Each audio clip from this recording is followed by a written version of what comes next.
Pen-y-bont, hwnna 4 blynedd ers iddyn nhw golli yma, ond I Aber heb golli yn y 2 gêm ola rhwng y 2 dîm yma. Nawr te, mae yna gyfle fan hyn, Darlington hyr bel drwad. Be mae'r dyfarnwr yn neud? Be mae'r dyfarnwr yn neud?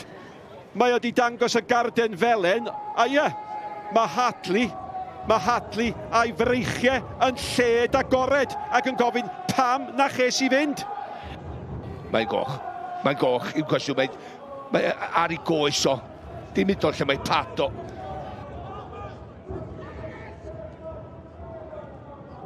Venables, nawr te, rhaid chi byd oedd cyfle fel Venables!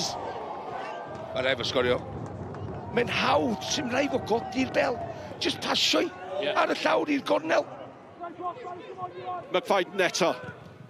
Mae o wedi bod yn brysur. Owen, oedd o'n gynt. Fo gath yno! Am ergyd, am gol. A mae Ryan Reynolds wedi sgorio gol a gallech chi wneud ffilm amdani. Creulon I Aberystwyth. Mae'n wych o gol. Hyn ydyn yr sgiliau mwyaf anodd sydd yn y gêm I reoli y hanner foli lle mae'n taro llawr ar ei diben drosti a cyfeirio a pwereri. Mae Reynolds di sgorio 4 gol y tymor yma a mae pob un wedi bod yn erbyn Aberystwyth. No te, Venables, dio ddim yn camsefyll. Venables, cyfle I lladdu. Venables! Mae di sgorio I ddyblu mantes Pen-y-bont. Ac am y 19fed tro yn I yrfa, mae'n sgorio yn erbyn y golwr yma. Venables oedd o mor glefar a smart efo'i rediad. Nath o cymryd I rediad o ddiwrth y dyn dwytha. A wedyn yn torri I mewn. Wedyn y just yn hunanfeddiannol, just yn mynd o gwmpas y golwr llawn hyder a faint o gollad mae o wedi bod iddyn nhw tymor hyn. Venables. Wer ydy'r hif 15. Unwaith eto, Owen ar ei holi. O, camgymeriad difrifol. Owen, Venables! A mae rhaid I chi ddeud, dyna hi, mae ar ben, mae 2 I ddim. Am gamgymeriad I ddechrau. O, be mae o'n trio wneud I basio'r bel yn ôl. Mae'n gamgymeriad dydy, ond dal I fod. Mae Ken Owen, jyst codi ben, mor sydyn ar bast am berffaith.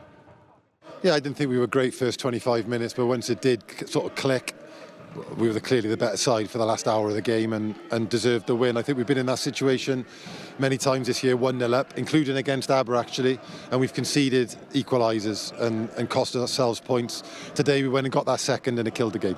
Talk to me about the first goal, Ryan's goal, because it came at the perfect time for you. It was quite the goal as well. How pleased were you with that? Yeah, left foot finish from him. He's a good finisher. He's a bit all or nothing. So he either hits the net or he hits the seagulls.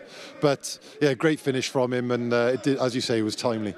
No seagulls were harmed during this game, just to make that clear. 2 goals for Chris Venables as well, but I want to ask you about Kane Owen as well. 3 assists for him. He had a big influence today, Rhys. Yeah, he's a superb player for us. He's our captain. And he's a massive player for us, which is why we'll never risk red cards and injuries with him because we need him. Yeah, we're in the game first half. Conceded right in injury time the first half, and then 2 poor goals in that second 2.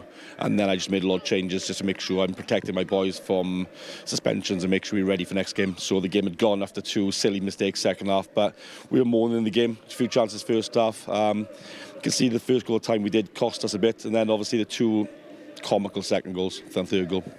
Yeah, you've mentioned that today would be the toughest game in the run-in. To see those kinds of mistakes being made when there's so much at stake, you can't make any excuses, can you? No, it happens. We knew that today going into the game. I think you look at it as our probably the toughest game we're going to play. So if you took points from today, we've been really happy with it. Just the manner in terms of the way we kind of give the first one, and then yeah, it's tough to swallow, but we go again. Y ffaith bod chi wedi cael y 3 phwynt hyn yma, beth sy'n credu gall hwnna wneud o ran momentum Pen-y-bont yn mynd i'r 2 gêm ola? Oh, massive. Mae 3 gêm ola yn ffinal. Rhaid i ni giro bob un. Os da ni eisiau wneud beth da ni eisiau wneud, da ni gorau curo bob un. How confident are you that you can slip into that 7th spot before the end of the season, or potentially on the last day of the season? Yeah, the job, that's been the job now for the last few weeks, isn't it? We knew it was going to come down to the last game probably, so obviously today's out of the way. We'll deal with next week first and then on to Haverford West.